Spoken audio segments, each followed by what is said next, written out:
साथियों, स्वागत है सभी सरकारी नौकरी के दीवानों का, सभी सरकारी नौकरी के आशिकों का स्वागत है आज की क्लास में। आज की क्लास में हम देखेंगे टाइम, स्पीड एंड डिस्टेंस का मेरा फेवरेट सवाल। और ये वो सवाल है जो पंकज ने बताया है कि भैया नहीं हो रहा है, बहुत दिक्कत कर रहा है, कई बार से कोशिश कर रहा हूँ लेकिन हर बार करता हूँ, सीखता हूँ, फिर भूल जाता हूँ। आज इस सवाल को ध्वस्त करेंगे पंकज, और बिल्कुल टेंशन लेने की ज़रूरत नहीं है। और शुरू करेंगे आज की क्लास को इन मोटिवेशनल लाइन्स के साथ कि कितने इतराते होंगे, कितने ऐश उड़ाते होंगे, जाने कैसे लोग वो होंगे जो उनको भाते होंगे। अच्छा सुनो, कुछ तो बात बताओ उनकी क़यामत बाहों की, वो जो सिमटते होंगे उनमें वो तो मर जाते होंगे। तो ये क़यामत बाहें, तुम ये मत समझना कि किसी आशिक की वियोग श्रृंगार रस की बात चल रही है। ये जो क़यामत बाहें हैं ना, ये वर्दी की हैं मेरे दोस्त, वर्दी की हैं हमारे लिए। इसीलिए मैंने वीडियो की शुरुआत में कहा था कि सरकारी नौकरी के दीवानों, सरकारी नौकरी के आशिकों, और हम तो भगत सिंह, तो सरदार भगत सिंह साहब की परिपाटी के लोग हैं। वही सरदार भगत सिंह जिन्होंने कहा था कि आज़ादी ही मेरी दुल्हन है। तो उसी रास्ते पर हम जा रहे हैं। हमारे लिए माशूक, प्रेमिका, सब कुछ सरकारी नौकरी है। हमारे लिए जो नौकरी की तैयारी कर रहे हैं उनके लिए सरकारी नौकरी है, जो किसी कैरियर की तैयारी कर रहे हैं उनके लिए उनका वो कैरियर है, भविष्य है।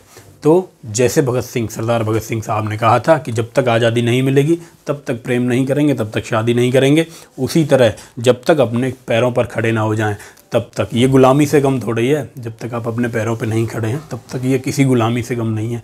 गुलामी का ही दूसरा नाम है बेरोजगारी, याद रखना दोस्त। और आज प्रण करना, सरदार भगत सिंह को याद करके ये प्रण करना कि अपना पूरा दम खम लगा दूंगा, जिन चीज़ों की ज़रूरत है पूरी 100% मेहनत करूंगा और अपने पैरों पे खड़ा होकर दिखलाऊंगा। सरकारी नौकरी में, बिजनेस में, या अपना कोई भी काम करूंगा, लेकिन एक पैसा माँ बाप से नहीं मांगूंगा। अब अपने दम पे अब शुरू होगा खेला।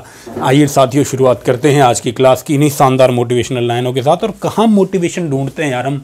सरदार भगत सिंह जैसे हमारे पूर्वज रहे हैं, हमसे पहले ऐसे ऐसे शेर आगे चले गए हैं कि बस उनका नाम भर लेने से रोंगटे खड़े हो जाते हैं, रोंगटे खड़े हो जाते हैं नाम भर लेने से। उन लोगों को याद करो, मोटिवेशन अपने आप आ जाएगा। कैसे लोग रहे होंगे? यूनिवर्सिटी के टॉपर, और निकल पड़े। उन्हें पता था कि आज़ादी का मतलब जान तो देनी ही है। उन्होंने कहा इस जन्म में नहीं, अगले जन्म में प्यार व्यार, प्रेम व्रेम, ये सब बातें होंगी। तो कितने इतराते होंगे, कितने ऐश उड़ाते होंगे, कैसे लोग वो होंगे जो उनको भाते होंगे, सरकारी नौकरी को भाते होंगे। अच्छा सुनो यार, कुछ तो बात बताओ उनकी क़यामत बाहों की, वो जो सिमटते होंगे उनमें, उस वर्दी की कुछ तो बात बताओ, वो जो सिमटते होंगे उनमें वो तो खुशी से मर जाते होंगे। आइए साथियों, शुरुआत कर लेते हैं आज की क्लास की। बहुत शानदार सवाल है, थोड़ा सा धैर्य के साथ सवाल को समझेंगे। मैं इसमें, देखो टफ सवाल का मतलब क्या है? टफ सवाल का मतलब है कि एक सवाल में उसने 2-3 सवाल को जोड़ के, लिंक करके एक सवाल बना के तैयार किया आपके सामने। उसी लिंक को, उसी कनेक्टिविटी को आपको सवाल में लाना है। जैसे ही आप कनेक्ट कर देंगे सवाल ख़त्म हो जाएगा। तो उसी कनेक्टिविटी को मैं आपको सिखाने की कोशिश करूँगा इन सवालों के माध्यम से, कि कनेक्टिविटी को, सवाल में भाषा को कैसे समझा जाता है, कैसे पकड़ा जाता है कि क्या कहना चाह रहा है सवाल। सवाल है 720 किलोमीटर की दूरी तय करने में। देखो दूरी दी 720 किलोमीटर टोटल।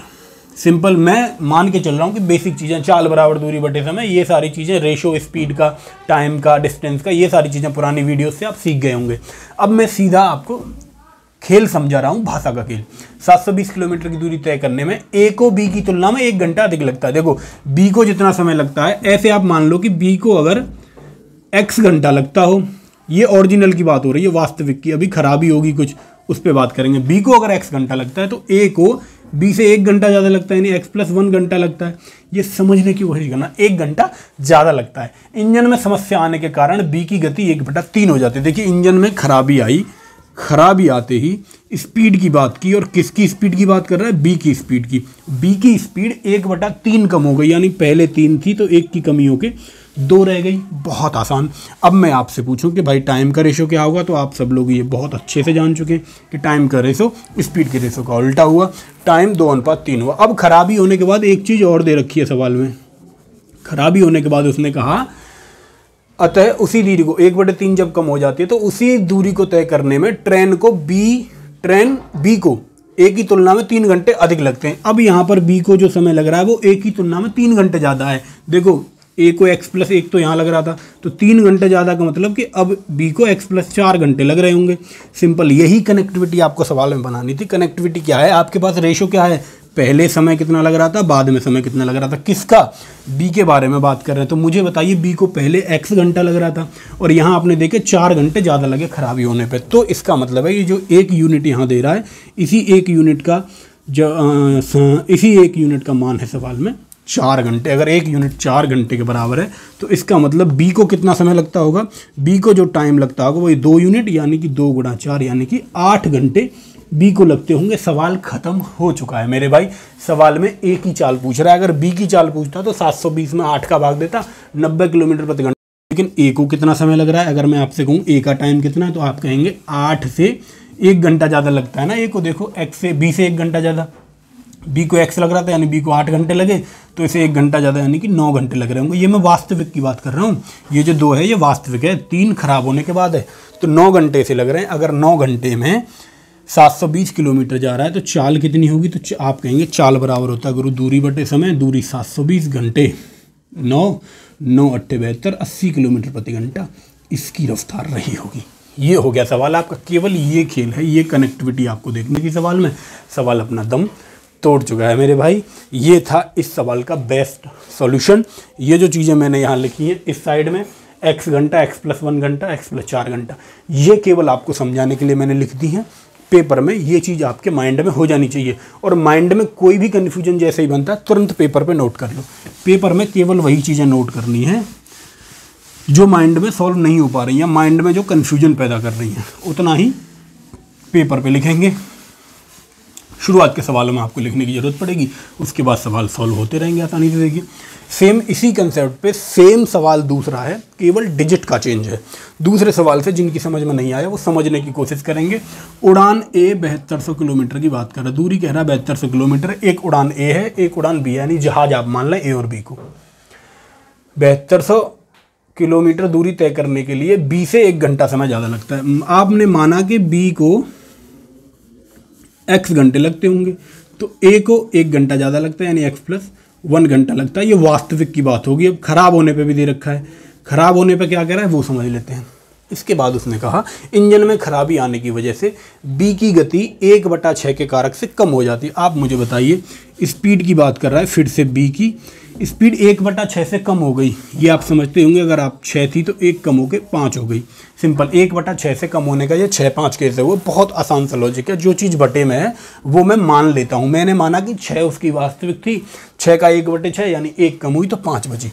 तो वही चीज़ भाई, टाइम का रेशो क्या रहेगा बी का, तो आप कहेंगे समय का उल्टा टाइम का रेशो हो जाएगा, 5-6 हो जाएगा। यानी पहले 5 यूनिट लगता था तो अब 6 यूनिट लगेगा। उसने क्या बताया, नीचे गिर जाने के कारण उसी यात्रा को पूरा करने में बी को उड़ान ए की तुलना में 36 मिनट अधिक लगते हैं। वहाँ 1 घंटा ज़्यादा लग रहा था, अब बी को क्या हुआ, खराब होने के बाद ए से 36 मिनट अधिक लगे।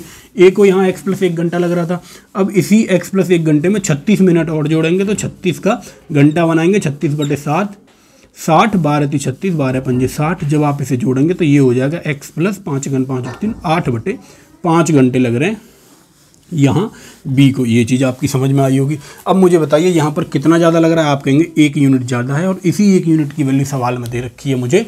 देखिए पहले बी को लग रहा था x घंटा वास्तविक में, अब x + 8/5 घंटा यानी 8/5 घंटे अधिक लग रहे हैं। 1 की वैल्यू 8/5 घंटे के बराबर है। तो वास्तविक क्या है, 5 यूनिट। तो कितना होगा भैया, 5 यूनिट की वैल्यू आप निकालेंगे, 1 की वैल्यू 8/5 के बराबर है, तो 8/5 × 5 यानी कि 8 घंटे आ गई टोटल समय। यानी कि बी के द्वारा जो लिया गया समय है वो 8 घंटे है। लेकिन सवाल ने पूछा है कि ए की गति क्या है, तो आपको पता होना चाहिए जो टाइम लगा है वो ए को कितना लगा है। तो आप कहेंगे ए को लगा है बी से 1 घंटा ज़्यादा, तो 8 इसको लगा है, तो 8 + 1 यानी 9 घंटे ए को लगे होंगे।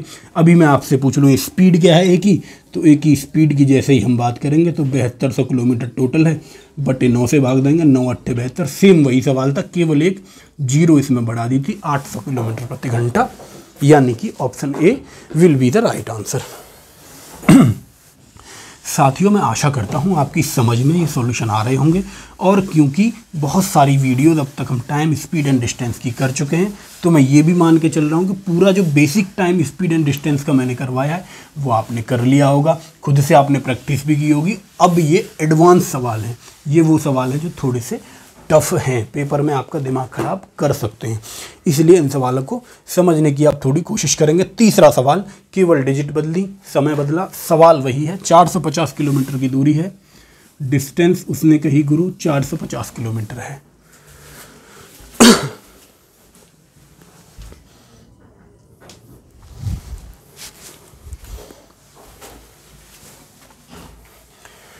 ट्रेन ए ट्रेन बी की तुलना में 35 मिनट अधिक समय लेती है। फिर वही मैंने माना बी को x घंटे लगते होंगे, ऐसे मान लिया थोड़ी देर, बी को x घंटे लगते हैं तो ए को लगता है कितना समय ज़्यादा, 45 मिनट ज़्यादा। 45 मिनट को घंटा बना लो, 15 × 45, 15 × 4 = 60, यानी कि x + 3/4 इसे लगता है समय।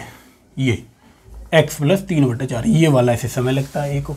अब ट्रेन में खराबी होगी, सेम सवाल हैं सारे के सारे।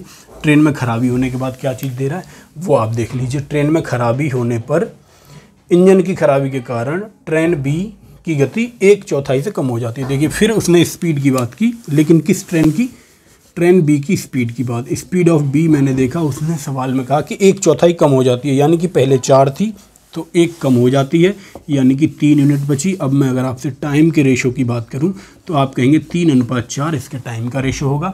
वही कंसेप्ट पुराना वाला, पहले 3 यूनिट समय लगता था, अब 4 यूनिट लगता है। अब मुझे बताइए बी की बात चल रही है, बी को खराबी होने के बाद कितना समय लग रहा है, तो सवाल ने सीधा कहा है 1/4 कम हो जाती है। उसी यात्रा को पूरा करने में ट्रेन ए की तुलना में बी को 30 मिनट अधिक लगते हैं। देखो ए को कितना लग रहा है, x + 3/4, इससे और 20 मिनट अधिक कर 30 मिनट अधिक करेंगे, 30 मिनट यानी आधा घंटा, यानी 1/2, यानी 30/60, 30 से काटेंगे 1/2। तो बी को कितना समय लग रहा है टोटल। जब आप इसे सॉल्व करेंगे तो 4 इसका एलसीएम आएगा, ये 3 और 2 5/4, यानी x + 5/4 घंटे ये इसे लग रहे होंगे। तो पहले बी को वास्तविक चाल से x घंटे लग रहे थे, खराबी होने के बाद 5/4 घंटे ज़्यादा लगे, तो पहले 3 यूनिट 4 यूनिट, यानी 1 यूनिट की वैल्यू सवाल के 5/4 के बराबर मुझे मिली। यही वास्तविक अगर टाइम की बात करूँ एक की, तो 3 यूनिट है, तो 1 की वैल्यू 5/4, तो 3 की वैल्यू 15/4 घंटे रही होगी। अब आपको निकालना क्या है, फिर सवाल ने वही उल्टा पूछा है कि ए की स्पीड किलोमीटर प्रति घंटा में कितनी होगी। तो मुझे बताइए ए का टाइम कितना है।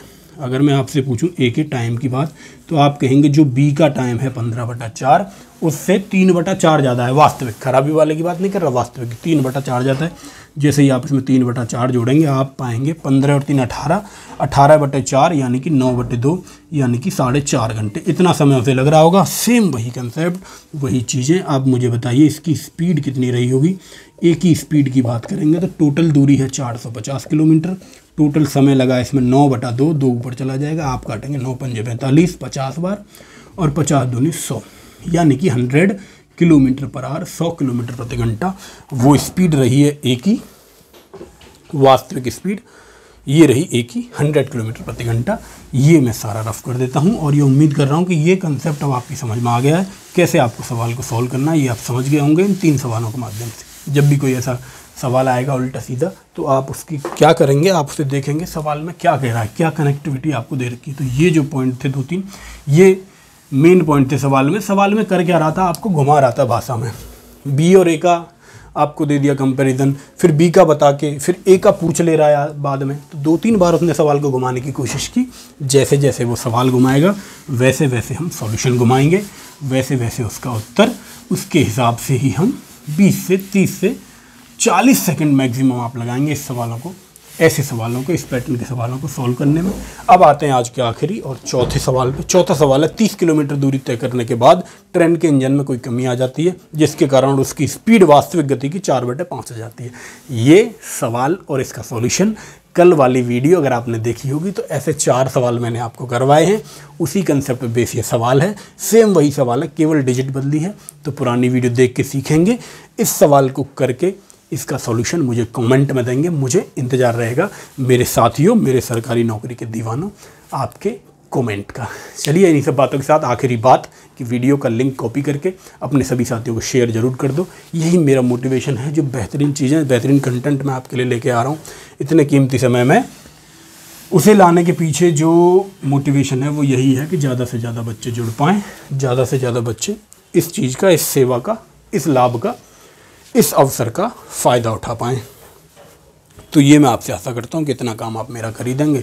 सभी बच्चों को लिंक भेज देंगे, उन्हें बता देंगे कि भाई तैयारी करो, कैसे सेलेक्ट हुआ जाता है, कैसे सेलेक्टेड लोग सोचते हैं, कैसे सेलेक्टेड लोग सॉल्यूशन ढूंढते हैं, कैसे सेलेक्टेड लोग काम करते हैं, कैसे स्ट्रेटजी बनाते हैं। ये सारी चीज़ों पे हम बात कर ही रहे हैं लगातार हम कोशिश कर रहे हैं कि आपका एंटरटेनमेंट भी होता रहे, शायरी के माध्यम से आप मोटिवेट भी होते रहें और लगातार बने रहें सीखने के फेज़ में।